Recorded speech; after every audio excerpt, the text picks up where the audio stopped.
نماز نماز پہلی امتوں کو 2 نماز ہیں، ہمیں 5۔ پہلی امتوں کی مسجد کوئی نہیں، ہماری مسجد۔ پہلی امتوں کی اذان کوئی نہیں، ہمیں اذان ملی۔ اور اذان اتنا بڑا عمل بنا دیا میرے نبی نے کہ آپ نے فرمایا کہ اذان دینے والا قیامت کے دن سب سے اونچے مقام پر کھڑا ہوگا۔ حضرت علی فرمایا کرتے تھے کاش میں اللہ کے نبی سے حسن حسین کے لیے مسجد نبوی کی اذان مانگ لیتا، یہ حضرت علی فرمایا کرتے تھے۔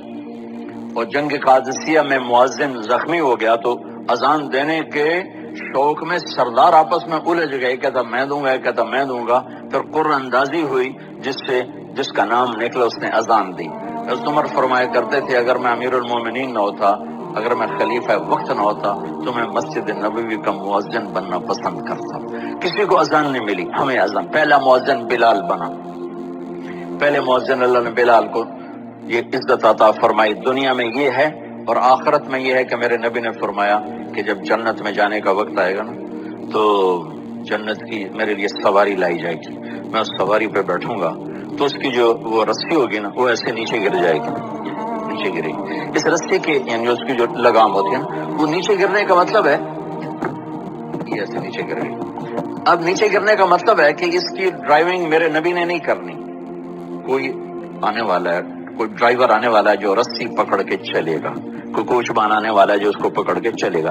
رسی کا گرنا ایک انڈیکیشن ہے کہ کوئی نصیب والا اب آئے گا۔ جب آپ کی سواری کھڑی ہوگی، رسی نیچے ہے تو اب سب کی گردنیں ایسے ہوں گی، کون سب قیاس کر دے کون کون کون۔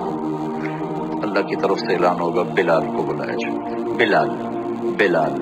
تو بلال آپ کی سواری کی لگام پکڑیں گے اور آپ نے فرمایا کہ سب سے پہلے میں جنت میں جاؤں گا اور بلال میرے ساتھ ہوگا، میری سواری کی لگام پکڑے ہو جائے گا۔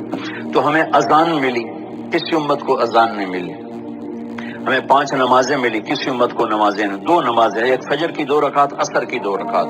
باجماعت نہیں، ان کو اپنی کتاب یاد نہیں، ہمیں قرآن یاد ہے۔ میرے مدرسے میں ایک بچہ اب ماشاءاللہ امریکہ میں وہ پڑھا رہا ہے، اس نے 30 دن میں قرآن یاد کیا۔ صبح یاد کرتا تھا، شام کو تراویح میں سناتا تھا۔ میرے مدرسے کا بچہ ہے، صبح بیٹھ کے مغرب تک پورا ہے سپارہ یاد کر کے اور عشاء کو تراویح میں سنا دیتا تھا۔ اللہ نے میں ایسا قرآن دے دیا کہ 1 مہینے میں بھی یاد ہو جاتا ہے۔ 3 دن میں بھی ایک بزرگ نے یاد کیا، 3 دن میں قرآن یاد کیا۔ اللہ نے ہمیں قرآن کی دولت عطا فرمائی، پڑھنے کے لیے 5 نمازیں عطا فرمائی، تہجد کی نماز عطا فرمائی، اوابین کی نماز دی، اشراق کی نماز دی، چاشت کی نماز دی۔ نماز کے کتنے دروازے کھول دیے۔ اور میرے نبی کی آخری نصیحت تھی میری امت نماز نہ چھوڑنا، نماز نہ چھوڑنا، نماز نہ چھوڑنا۔ اور اس 14 صدی میں کوئی موقع ہے نماز چھوڑنے کا تو وہ میرے نبی کے نواسے کی کربلا کا ہے کہ جب ظلم بھی انتہا پر تھا اور مظلوم بھی اپنی آخری حدوں پر تھا، اور کائنات نے نہ ایسا ظلم دیکھا، نہ ایسے مظلوم دیکھے، نہ ایسی پاکیزہ ہستیاں دیکھی، نہ ایسے درندے دیکھے۔